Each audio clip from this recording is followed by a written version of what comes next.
आपदा को अवसर बनाने का मंत्र बहुत चर्चित हुआ है और फिल्म एक्शन हीरो का हीरो जो कि फिल्म का सुपरस्टार है, गले पड़ी मुसीबत को मौका बनाने से नहीं चूकता। रियल लाइफ का ये स्टार रियल लाइफ में भी स्टार बनकर उभरता है। अलग अलग किरदार निभाने वाले आयुष्मान खुराना ने इस बार लार्जर देन लाइफ रोल किया है और डायरेक्टर अनिरुद्ध अय्यर अपनी इस फिल्म में मनोरंजन की रोलर कोस्टर राइड तो है ही, साथ ही आज के सेलिब्रिटी कल्चर और मीडिया पर कटाक्ष भी है। मजेदार बात तो ये है कि फिल्म देखते हुए कहीं न कहीं आपको यह महसूस होता है कि फिल्म के अंदर एक और फिल्म चल रही है। तो दोस्तों, आज हम एक्सप्लेन करने वाले हैं इन एक्शन हीरो मूवी को। तो वीडियो को शुरू करते हैं और अगर वीडियो अच्छा लगे तो वीडियो को लाइक जरूर कीजिएगा और इसी तरह के वीडियोस पाने के लिए आप हमारे चैनल को सब्सक्राइब भी कीजिएगा ताकि आपको इसी तरह के लेटेस्ट और फ्रेश कंटेंट मिलते रहे। तो फिल्म की शुरुआत होती है एक एक्शन हीरो से। फिल्म में चलती फिल्म वाली इस कहानी का हीरो मानव है, सुपरस्टार है, उसका अपना एक स्वैग है, पर्दे पर भी और निजी जिंदगी में भी। मानव सुपरस्टार के साथ साथ यूथ आइकॉन भी है, जिसके पास जितना स्टारडम है उससे कहीं ज्यादा पैसा है और बहुत कोशिशों के बाद मानव ने अपनी इस इमेज को तैयार किया है।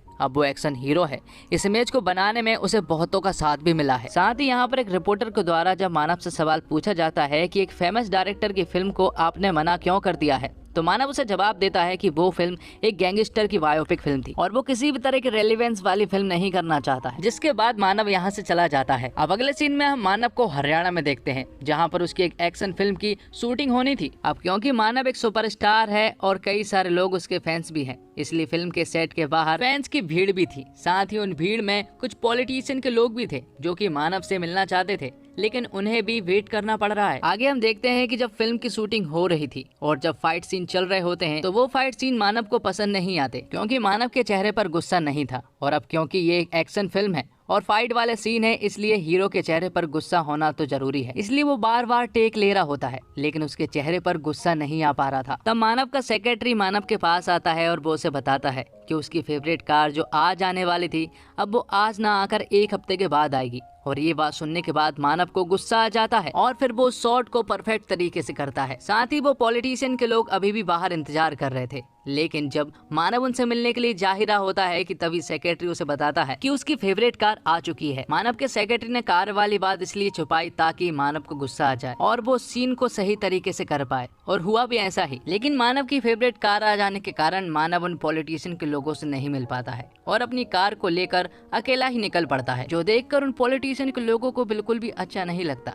और उनमें से विकी सोलंकी नाम का एक आदमी भी अकेला ही मानव की गाड़ी के पीछे चले जाता है और वो उसे रास्ते में मिलाता है। जिसके बाद वो मानव से कहता है कि वो उसकी फिल्म के सेट के बाहर बहुत देर से इंतजार कर रहे हैं, लेकिन उसके पास मिलने का टाइम ही नहीं है। और साथ ही यहाँ पर विक्की मानव से बिल्कुल भी ठीक ढंग से बात नहीं कर रहा होता है, इसलिए मानव उससे कहता है कि वो लोग कल होटल में साथ ब्रेकफास्ट करेंगे। लेकिन यहाँ पर विक्की उसे वापस चलने को कहता है और साथ ही वो मानव की कॉलर भी पकड़ लेता है, जो कि मानव को बिल्कुल भी पसंद नहीं आता है।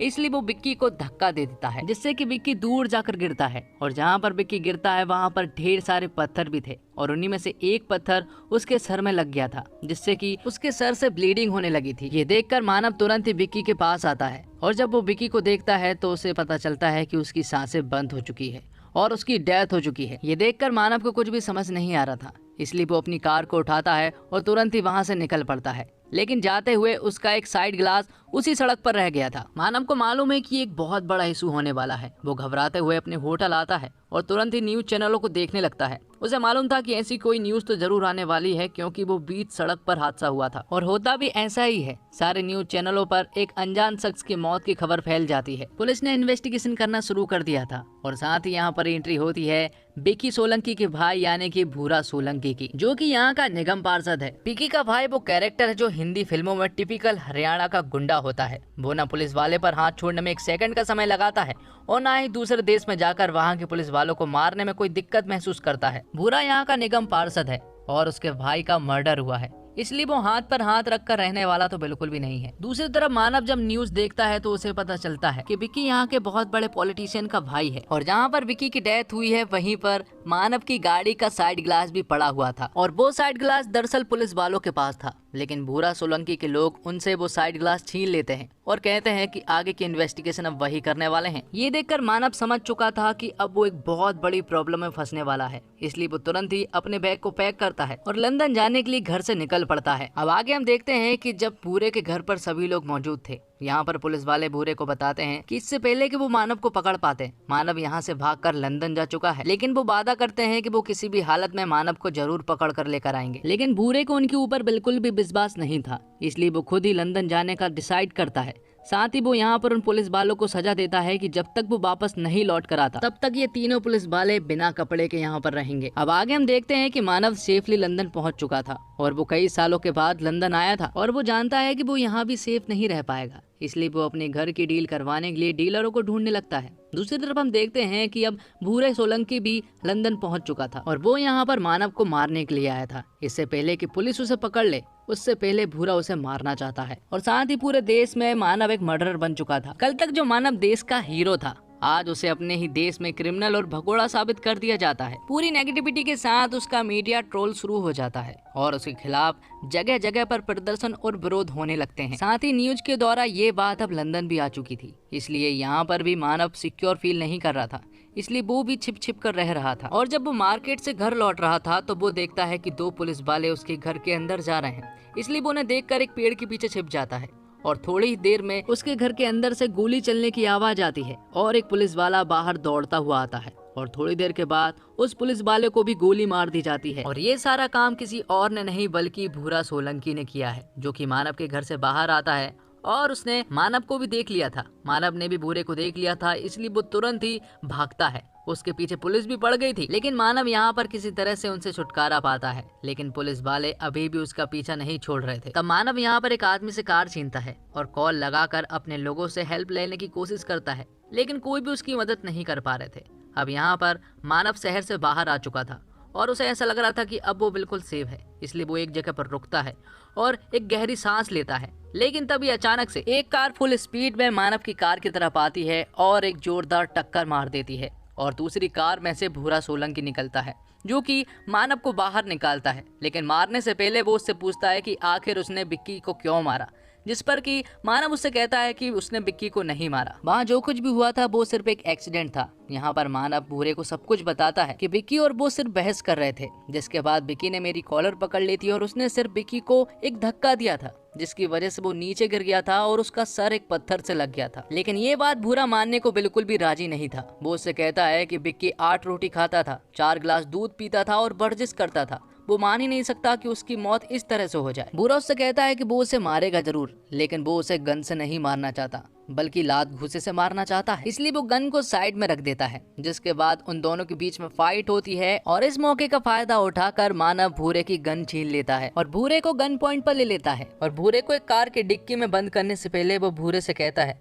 कि अगर वो बाई चांस इस कार की डिक्की से बाहर निकल आया तो वो वापस चला जाए। जिसके बाद मानव उसे कार की डिक्की में बंद करके वहां से चला जाता है। अब मानव घर आ जाता है, जहां पर साहिल नाम का एक आदमी उसके घर की डील करवाने के लिए हेल्प कर रहा होता है। लेकिन तभी हम देखते हैं कि भूरे उस कार की डिक्की से बाहर निकल आ चुका था और वो सीधा मानव के घर के बाहर आ गया था। और जब साहिल घर के बाहर आता है तो यहाँ पर भूरे साहिल को बेरहमी से मार देता है और ये सब होता हुआ मानव भी उसे देख लेता है। जिसके बाद मानव पूरी तरह से तैयार हो गया था, क्योंकि मानव के पास भूरे की गन थी। जिसके बाद भूरे जैसे ही मानव के घर के अंदर एंटर होने की कोशिश करता तो यहाँ पर मानव उसके ऊपर गोलियों की बरसात कर देता, जिसकी वजह से उसकी गन की गोलियां ऑलमोस्ट खत्म हो चुकी थी। सिर्फ एक गोली बची थी और यहाँ पर भूरे को बहुत अच्छे से मालूम है कि उस एक गोली को किस तरह से बर्बाद किया जाता है। जिसके बाद उन दोनों के बीच में एक तगड़ी फाइट होती है, जिसमें दोनों ही काफी ज्यादा इंजर्ड हो चुके थे।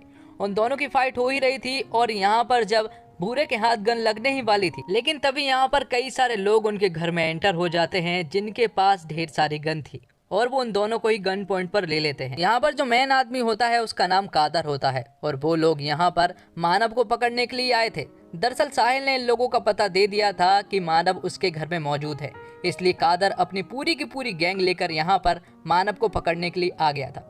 यहाँ पर किसी तरह से भूरे और मानव उनको बातों की जंजाल में फंसाते हैं और किसी तरह से मानव यहाँ पर कार लेकर भाग जाता है और भूरे को वहीं पर छोड़ देता है। लेकिन अभी भी मुसीबत टली नहीं थी, क्योंकि कादर के कई सारे लोग मानव के पीछे पड़े हुए थे, जो कि उसके ऊपर लगातार फायर करते जा रहे थे। लेकिन मानव यहाँ पर किसी तरह से उनसे पीछा छुड़ाता है। साथ ही दूसरी तरफ हम देखते हैं कि यहाँ पर भूरा ने किसी तरह कादर को अपने कब्जे में कर लिया था। साथ ही भूरे ने कादर से ये भी पूछ लिया था कि अगर मानव उनके हाथ पकड़ा जाएगा तो वो उसे कहाँ पर लेकर जाएंगे, इसलिए यहाँ पर भूरे कादर को अपने साथ ही रखता है। तो मानव कादर के लोगों के हाथ बच तो गया था, लेकिन उसे मालूम है कि वो एक बहुत बड़ी प्रॉब्लम में है, क्योंकि पुलिस वाले कादर और भूरे उसके पीछे लगे हुए हैं। इसलिए वो भेष बदलने की कोशिश भी करता है, लेकिन उसे बिल्कुल भी ठीक नहीं लग रहा था क्योंकि उसकी न्यूज पूरी तरह से फैल चुकी थी और वो एक बहुत बड़ा क्रिमिनल बन चुका था। इसलिए वो सभी के सामने सरेंडर करने की कोशिश करता है और जब वो सरेंडर कर ही रहा होता है कि तभी अचानक से उसके पीछे एक कार रुकती है और ढेर सारे लोग उसको किडनैप करके अपने साथ ले जा लेते हैं। और जिन लोगों ने मानव को किडनैप किया है वो लोग कोई और नहीं बल्कि महमूद इब्राहिम के लोग हैं। दरअसल फिल्म की शुरुआत में जब मानव का इंटरव्यू लिया गया था और उसमें जब मानव से पूछा गया था कि एक फिल्म डायरेक्टर की फिल्म आपने मना क्यों कर दी थी, दरअसल वो फिल्म इब्राहिम महमूद की बायोपिक फिल्म ही थी और मानव ने उनकी बायोपिक फिल्म पर कुछ बुरा भी बोला था। इसलिए यहाँ पर उन लोगों ने मानव को पकड़कर लेकर आ गए हैं और वो उसे इस चंगुल से बचाना भी चाहते हैं। इसलिए महमूद इब्राहिम एक फंक्शन में डांस करवाता है और अपने साथ एक पिक्चर भी क्लिक कर लेता है, जिसके बाद जब मानव स्टेज पर डांस कर रहा होता है तभी अचानक से भूरे यहाँ पर आ जाता है और फायर करना शुरू कर देता है, जिससे कि महमूद इब्राहिम के लोग उन दोनों को ही पकड़ लेते हैं। जिसके बाद महमूद इब्राहिम भूरे और मानव दोनों से ही पूछताछ करना शुरू कर देता है। यहाँ पर भूरे और मानव महमूद इब्राहिम को सारी बातें बताते हैं। महमूद इब्राहिम दरअसल एक बहुत बड़ा डॉन है जिसे कि कई सारे मुल्कों की पुलिस पकड़ना चाहती है। तो यहाँ पर मानव महमूद इब्राहिम से कहता है कि उसका काम तो हो गया है, इसलिए उसे अब छोड़ दिया जाए। लेकिन तभी यहाँ पर वो टीवी पर न्यूज देखता है कि उसने महमूद इब्राहिम से हाथ मिला लिया है और उसके ऊपर अब एक क्रिमिनल का टैग लगने वाला था। तो महमूद इब्राहिम को भी अब मानव से कोई लेना देना नहीं था, इसलिए वो भूरे के साइड गन खिसकाता है और मानव को मारने का इशारा करता है। और जब भूरे मानव को मारने ही वाला होता है कि तभी अचानक से मानव भूरे के हाथ को झटकार देता है,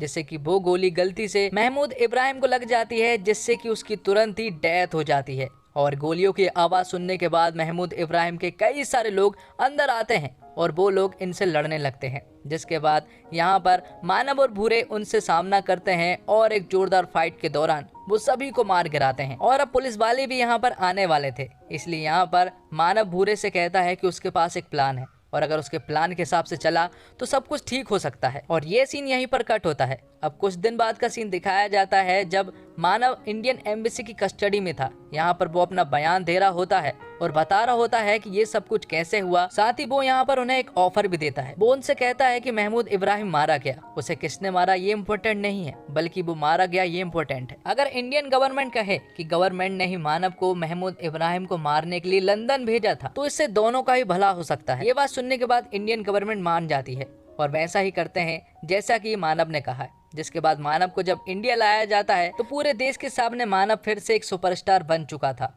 उसकी खोई हुई इज्जत वापस मिल चुकी थी, हर जगह बस मानव के नाम ही छा चुके थे। अब बात आती है कि आखिर भूरे का क्या हुआ और मानव ने आखिर भूरे को कौन सा प्लान बताया था। तो मानव ने भूरे को प्लान बताया था, लेकिन भूरे मानव को मारना चाहता था, क्योंकि अगर वो ऐसे किए बिना वापस गया तो उसका नाम खराब हो जाएगा, क्योंकि वो एक निगम पार्षद है और वहाँ का बाहुबली भी। तो लाख समझाने के बाद भी भूरे नहीं माना था, इसलिए आखिर में मानव को भूरे को जान से मारना ही पड़ा। तो दोस्तों, फिल्म के डायरेक्टर अनिरुद्ध अय्यर के दिमाग से ही फिल्म की कहानी निकली, फिर उसके स्क्रीन प्ले और डायलॉग पर काम किया नीरज यादव ने। पिछले कुछ समय से हिंदी फिल्में बॉक्स ऑफिस पर असरदार साबित नहीं हुई।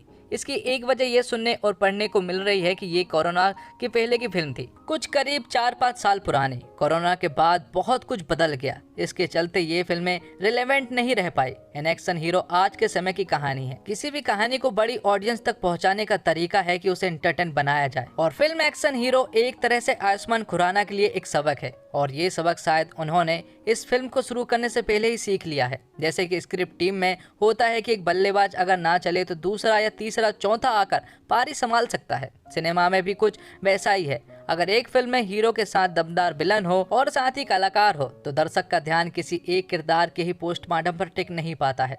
अनिरुद्ध की होशियारी यहाँ पर काम आई और आयुष्मान ने कैमरे को साथ रखा है। वो बढ़िया एक्टर हैं, अपने हिसाब का काम बढ़िया तरीके से करते हैं और निकल लेते हैं। हालांकि अभी तक उनकी इमेज चॉकलेटी हीरो की बनी हुई थी, जिसके हिस्से में भौकाली डायलॉग आते थे और अंत में जो लड़की का हाथ पा लेता था और सब कुछ ठीक कर देता था।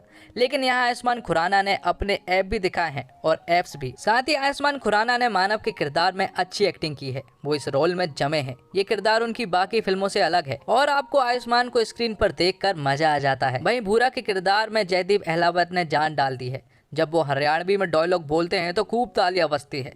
जयदीप की एक्टिंग इस फिल्म की जान है। एक्टिंग के मामले में फिल्म अच्छी है, लेकिन कहानी के मामले में उतनी अच्छी नहीं है। अनिरुद्ध अय्यर ने फिल्म को डायरेक्ट किया है। पहला हाफ देखकर लगता है कि आगे और मजा आएगा, लेकिन सेकंड हाफ होते ही लगता है कि कहानी कहां से कहां आ गई है। पहले हाफ में कॉमेडी का तड़का भी अच्छा खासा है और आप खूब हंसते हैं, लेकिन सेकंड हाफ में ऐसा नहीं होता है।